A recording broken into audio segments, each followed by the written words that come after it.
Yoho, apa kabar nakama semuanya? One Piece chapter terbaru terasa sangat menegangkan. Ya, di Jump Festa tahun ini, Eiichiro Oda mengatakan bahwa pria berambut merah akan bergerak. Eiichiro Oda tidak mengatakan secara spesifik siapa orang berambut merah tersebut. Namun, para pembaca One Piece menganggap bahwa tulisan Eiichiro Oda ini merujuk pada karakter Akagami no Shanks. Dan saat ini sudah berada di pertengahan tahun, yakni bulan Juni. Kita masih belum mendapatkan tanda-tanda akan kemunculan karakter Shanks dalam manga ini. Dan rasanya, kami sudah sangat lama tidak membicarakan karakter Shanks. Oke, ini merupakan video yang dibuat untuk diskusi ringan mengenai Akagami no Shanks. Karena kami betul-betul kangen untuk membicarakan pria yang ceboknya harus dibantu oleh Ben Beckman ini. Sehingga, tanpa basa-basi lagi, langsung saja, mari kita mulai.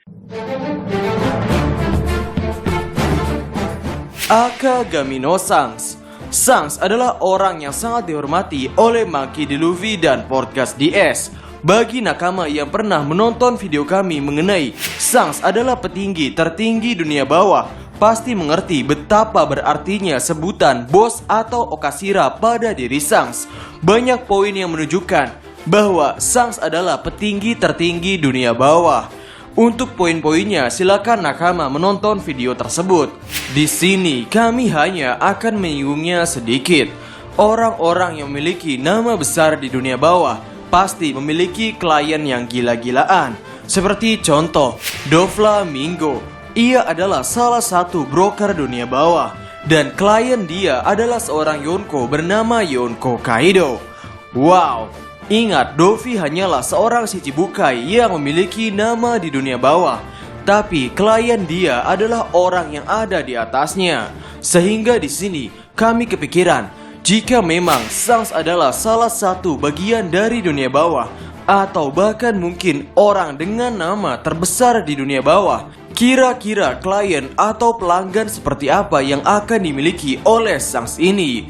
Kami curiga bahwa alasan kenapa Shanks begitu dihormati oleh Sengoku dan kelima tetua Gorosei adalah karena mereka adalah klien dari Akagami no Shanks. Mungkin ada yang bertanya, Min, untuk apa organisasi seperti Angkatan Laut atau bahkan pemerintah dunia bermitra dengan sebuah bajak laut? Ini sulit untuk menjawabnya. Karena dari data yang kita punya, Orochi pun mengatakan hal yang sama pada CP0. Yakni Orochi pernah berkata, untuk apa kalian membeli senjata dari bajak laut untuk melawan bajak laut?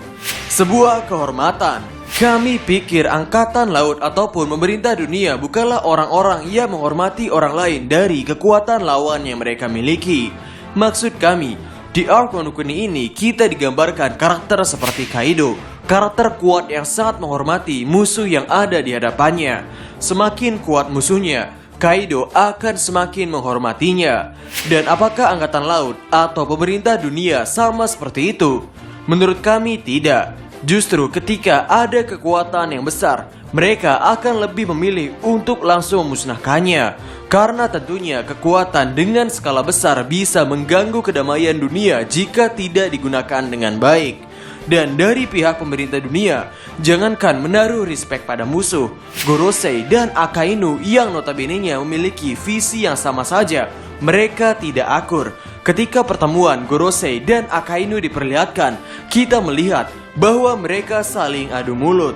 Akainu dengan egonya dan Gorosei dengan kekuasaannya. Kejanggalan pertemuan Shanks dengan Gorosei. Ya, kami tahu topik ini sering dibicarakan oleh orang-orang. Namun, karena kita sudah mencapai chapter 1000 lebih dalam manga ini, maka sudah ada banyak perkembangan cerita yang terjadi semenjak arc Reverie pada chapter 907 sampai 909. Pada awalnya, banyak orang berpikir bahwa alasan kenapa Gorosei mau mengobrol dengan Akagami no Shanks adalah karena Shanks dicurigai mengetahui kebenaran dunia ini. Atau mudahnya Shanks mengetahui kebusukan pemerintah dunia. Sehingga pemerintah dunia takut Shanks membocorkan aib mereka. Dan setelah kita menengok dengan cerita yang sekarang, Rasanya bukan hanya sang seorang yang mengetahui tentang kebusukan pemerintah dunia. Setidaknya mantan anggota bajak laut Rocks yakni Big Mom serta Kaido juga sepertinya mengetahui kebusukan pemerintah dunia. Bahkan Kaido adalah orang yang mengetahui nama Joy Boy. Ini hal yang gila, orang yang tidak bisa membaca poneglyph bisa-bisanya mengetahui nama Joy Boy. Dan dibanding dengan bajak laut Roger, bajak laut Rocks berjalan lebih lama. Mereka adalah era yang lebih tua dari bajak laut Roger. Dan anggota bajak laut Rocks yakni Big Mom dan Kaido adalah orang yang mengerti tentang dunia ini. Big Mom terlebih dahulu mengamankan salah satu rod poneglyph dibandingkan dengan Goldie Roger. Dan Kaido terlebih dahulu mengamankan Wano Kuni dibandingkan dengan Oden Kozuki. Sehingga mereka berdua bukanlah orang biasa. Mereka memiliki pengetahuan yang mungkin saat ini kita belum ketahui. Jadi poin pertama mengenai Gorosei yang takut aibnya disebar sepertinya tidak valid. Lalu poin kedua, Shanks adalah orang yang cinta damai. Ya dari yang kita lihat sekarang, Shanks memang orang yang cinta damai. Tapi di satu sisi yang sama, ia adalah orang yang sangat berbahaya. Coba kita pikirkan, dalam pertemuannya dengan Yonko Shirohige, Shanks berani datang dengan santai sambil mengeluarkan haki rajanya. Pertemuan antara dua Yonko ini bukan hanya obrolan biasa. Shanks bahkan menyuruh atau memerintah Shirohige untuk menarik es kembali. Ya, tindakannya ini benar-benar berani. Terlepas dari dirinya yang cinta damai atau tidak, tapi tindakannya yang berani untuk bernegosiasi dengan lawan merupakan hal yang gila. Lalu apakah Gorosei menerima Shanks karena Shanks cinta damai? Bisa jadi. Tapi kami cenderung tidak berpikir begitu. Karena Shanks adalah bajak laut.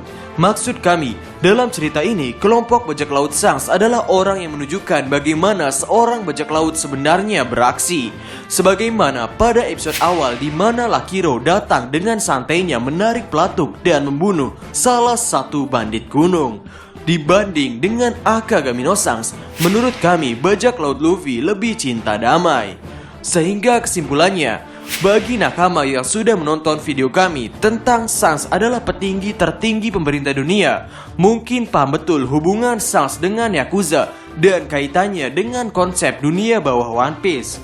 Di mana dari sana kita mendapatkan teori atau kemungkinan bahwa Shanks adalah petinggi tertinggi dunia bawah. Relasi antara penjahat dan pahlawan dalam cerita ini bisa terjadi di ruang tertutup. Maksud kami, di ruang publik Angkatan Laut memang menangkap para bajak laut. Tapi di balik layar, pemerintah dunia atau CP0 justru bertransaksi senjata dengan mereka. Bukankah hal yang aneh melihat pemerintah dunia membeli senjata dari bajak laut untuk melawan bajak laut?